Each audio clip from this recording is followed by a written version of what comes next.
네, 안녕하세요. 테슬라 투자로 은퇴하기 아트라운TV입니다. 테슬라가 또 한번 하락을 했습니다. 역대급으로 싸진 주가라고 저는 생각을 하고 있어요. 그 이유에 대해서 말씀을 드리겠고요. 1년만 잘 버텨보면 될 것 같아요. 자, 그리고 테슬라가 최근 수요 감소 이슈가 불거지고 있는데 정말 수요 감소일까요? 한번 알아보도록 하겠습니다.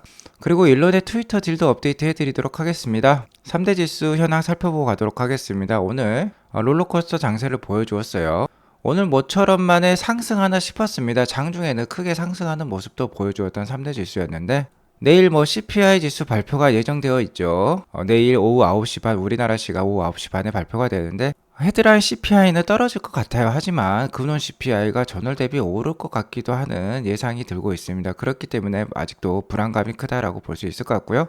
영국 중앙은행 총재인 앤드루 베일리가 그간 영국의 금리 상승을 방어해 주었던 채권 매입을 종료하겠다는 발언을 했습니다. 10월 14일에 하겠다고 했어요. 자, 그러면 영국의 채권 시장이라든지 영국의 기준금리 인상이라든지 이런 데도 불안감이 있을 수 있으니까 미국 증시에도 하락을 불러일으킬 만한 이슈였다라고 볼 수 있을 것 같고요.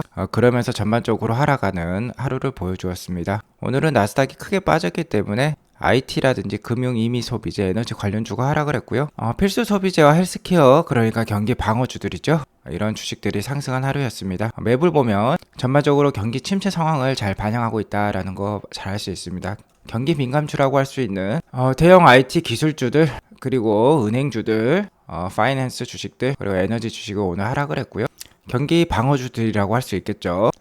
컨슈머 디펜시브 헬스케어 이런 주식들은 오늘 상승하는 하루를 보여주었습니다. 나스닥의 기존 저점은 6월달이었어요. 1646이었는데 오늘 1426으로 마감을 하면서 연중 저점을 갱신하는 불안한 하루를 보여주었습니다. 한국인 투자자들이 많이 들고 있는 애플, 테슬라, 그리고 구글과 같은 주식들, 아마존 같은 주식들은 다 나스닥에 속해 있는데요. 나스닥이 연중 저점을 갱신하면서 불안감을 보여주고 있습니다. 하지만 월봉 차트로 봤을 때는요, 그러니까 긴 호흡으로 봤을 때는 지금 큰 갈림길에 서 있다고 할 수 있을 것 같고, 추세대로라면 50개월 이평선에 지금 닿아 있는 상황이기 때문에 자, 이번 달이라든지 아니면 11월 달에는 아무래도 반등이 나와야 되는 시점이라고 볼 수 있습니다. 자, 그렇기 때문에 11월 2일에 연준의 FOMC가 또 있죠. 자, 이때 금리 인상이 또 결정이 될 건데 아무래도 50bp보다는 75bp, 그러니까 자이언트 스텝의 금리 인상 확률이 지금 80% 수준으로 높기 때문에 지금 이러한 좀 최근에 하락이 좀 있다라고 볼 수 있을 것 같은데요. 만약에 이런 상황에서 50bp라고 발표를 해버리면, 그러니까 11월 8일에 미국의 중간선거가 있기 때문에 그런 선거표를 의식해서라도 50bp로 발표를 한다면 큰 반등이 있을 거고요.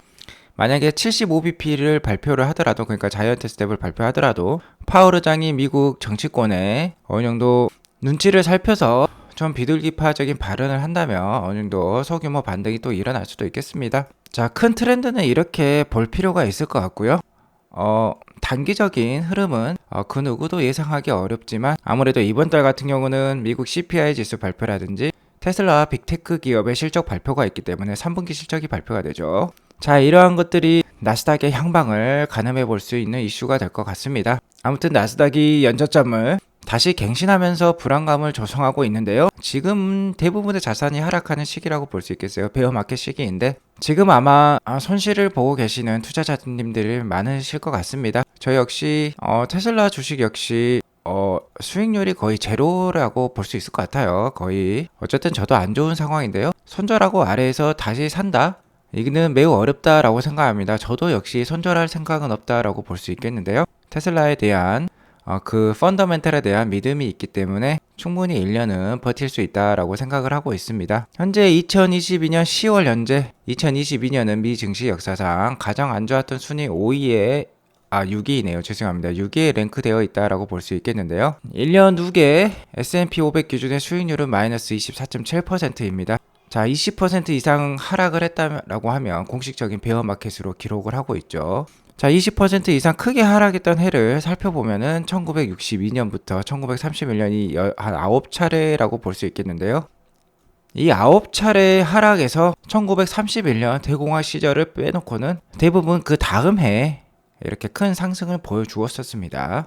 다음 해에 큰 반등장이 나왔다는 거예요. 자, 그리고 2008년 리먼 사태였죠. 가장 최근으로 봤을 때 가장 크게 하락했던 해가 2008년이라고 볼 수 있겠는데 그 다음해인 2009년에도 23.5%라는 상승률을 기록을 했습니다. 시장 전반적으로도 올해 이렇게 크게 하락을 했으니까 내년은 충분히 반등을 기대해 볼 수도 있을 것 같고요. 자, 올해 이러한 하락은 연준의 기준금리의 급속도의 인상에도 기인을 하고 있지만 그 기저에는 역시 물가 인상에 있다고 봐도 과언이 아니겠죠. 물가 인상부터 이렇게 시작을 했던 게 연준의 기준금리의 급속도의 인상으로 이어졌다라고 볼 수 있을 것 같습니다. 자, 미국의 CPI 소비자 물가 지수는요, 6월달 9.1%를 피크로 해서 지금 내려가고 있는 추세이긴 합니다. 하지만 중요한 건 역시 예측치보다 낮게 나와야 된다는 건데요.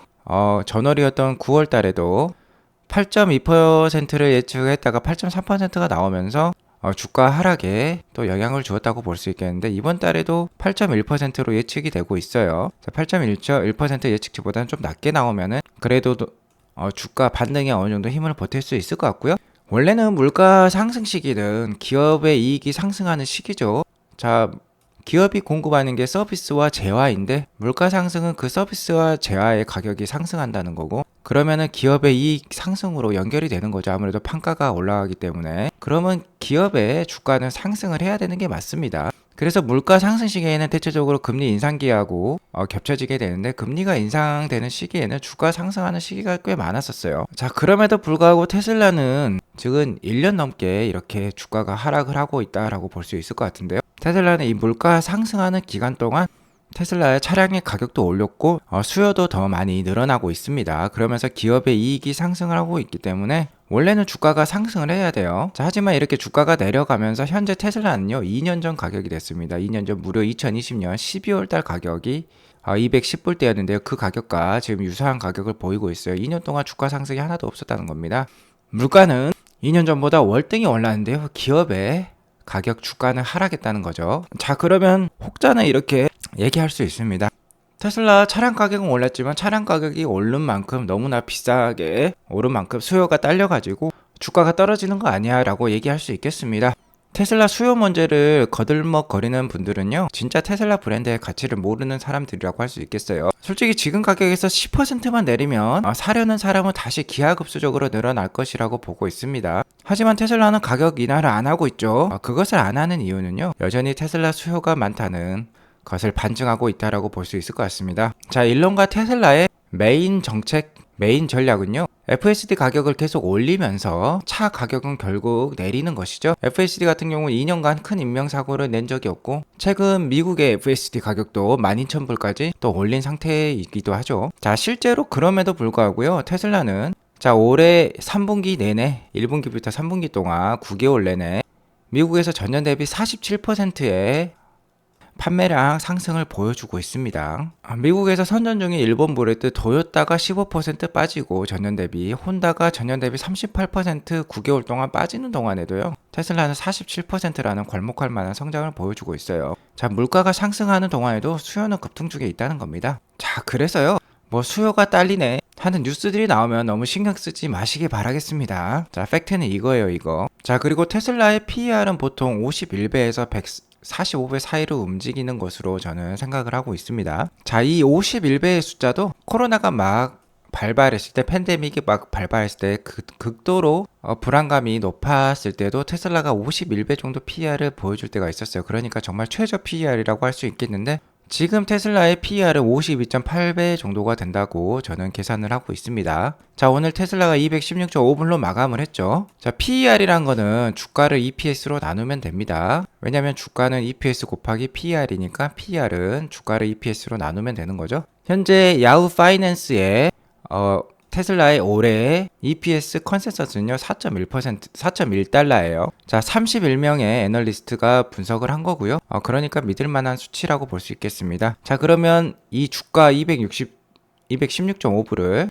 자, EPS 컨센서스 4.1불로 나누게 되면 51.8배가 나와요. 자, 그러니까 코로나 수준과 거의 흡사한 지금 주가 수익 배율 PER을 보이고 있다라고 볼 수 있을 것 같습니다. 아주 싼 가격이라고 볼 수 있겠어요. 자, 그러니까요, 지금 얼마나 테슬라 주가가 싸져 있는지 아실 거고, 자, 지금 힘들어하면 부자 되기 어렵습니다. 주식이라는 거 항상 이런 거예요. 원래 주식 투자를 10일을 한다 그러면 8일은요 하락을 하고 2일 상승을 합니다. 근데 이 2일 상승하는 동안 워낙 높게 상승을 하기 때문에 장기 투자하고 보유를 해야 된다는 것이고요. 자, 지금 이렇게 싸기 때문에 지금을 기회로 활용할 수만 있다면 최소 5년에서 8년 안에는 큰 부자가 될 수 있습니다. 지금을 못 참으면 부자 되기 어려운 거고요. 솔직히 지금 미디어에서 좋은 뉴스가 하나도 없어요. 자, 사람들을 극도의 불안감으로 세뇌시키고 있다라고 볼 수 있을 것 같은데요. 우리나라 뉴스도 뭐 안 좋고요.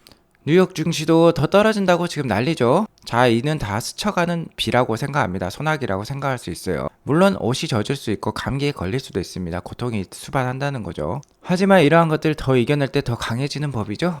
솔직히 지금 테슬라 투자자들은 넉다운 상태라고도 볼 수 있을 것 같아요. 자, 3대1 주식 분할했었죠. AI 데이 파트 2가 있었죠.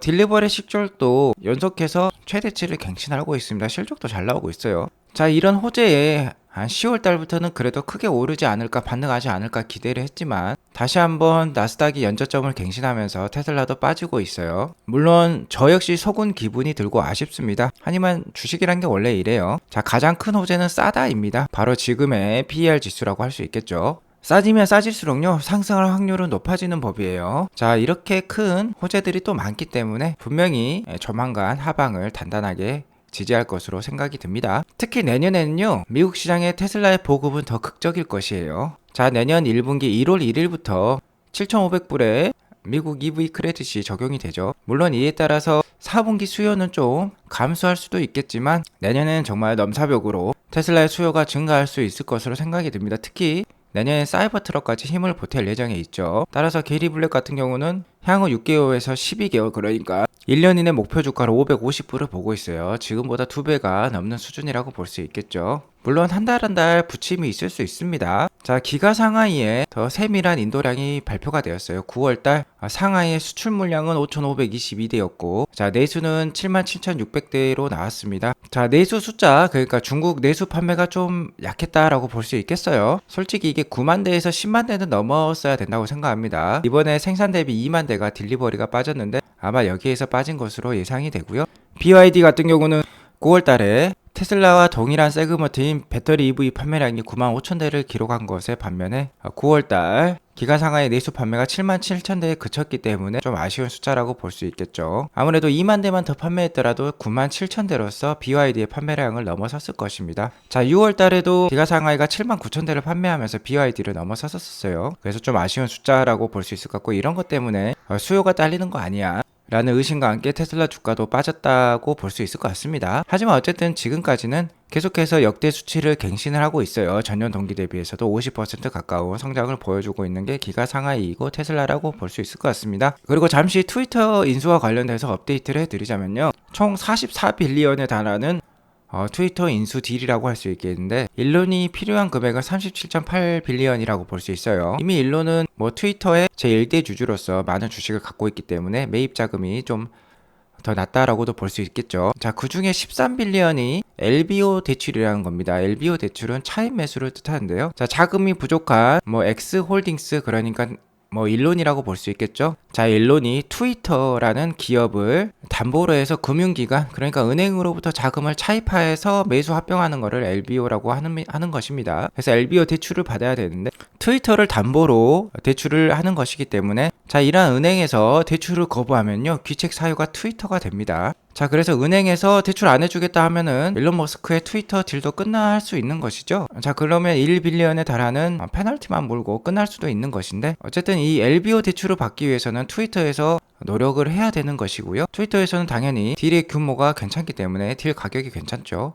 그렇기 때문에 어떻게든 LBO 대출을 받으려고 노력을 하겠죠. 그러니까 이 딜은 일론도 원하고 트위터도 원하는 딜이라고 볼 수 있겠습니다. 현재 모자라는 금액은 2.4빌리언 정도가 되는데, 자, 이것만큼 일론 머스크가 10월 19일 테슬라의 3분기 실적 발표가 끝나면 매도할 수 있다는 우려감 때문에 지금 테슬라가 더욱더 하락을 보이고 있다고 볼 수 있을 것 같은데요. 다만 일론 머스크가 이번에 딜을 54.2달러에 사는 게 아니라 주당 50달러 수준으로 낮출 수만 있다면 더 이상의 주식 매도는 필요하지 않는 것으로 판단이 되고 있어요. 자, 이만큼 금액을 줄일 수 있다는 것이죠. 자, 아무튼 10월 28일에 결정이 날 거고 그 전에 결정이 날 가능성도 높을 것 같습니다. 아무래도 10월 19일부터 10월 28일 사이에 결정이 날 가능성이 높으니까 지켜볼 필요가 있겠고요. 10월 달이 끝나게 되면 트위터와 관련된 이슈는 정말 끝이 나면 좋을 것 같고요. 11월 2일에 FOMC 회의가 끝나면서 어느 정도 금리 인상 기조도 좀 누그러뜨려지면은 11월 12일부터는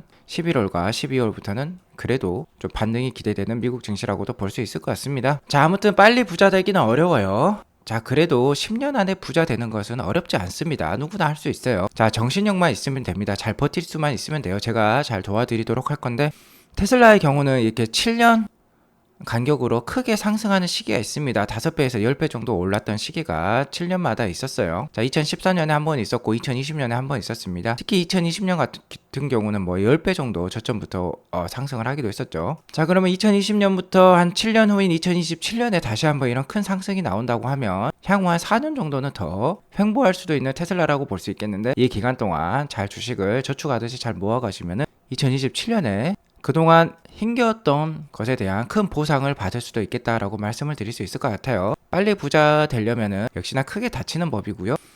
나는 뭐 5년에서 10년 사이에 부자 되겠다라고 마음 편안하게 생각하시면 좋을 것 같습니다. 자, 오늘 이것으로 방송을 마치겠고요. 오늘 방송이 도움이 되었으면 구독과 좋아요 알람 설정 꼭 눌러주시기 바라겠습니다. 오늘도 시청해주셔서 감사합니다. 좋은 하루 되세요.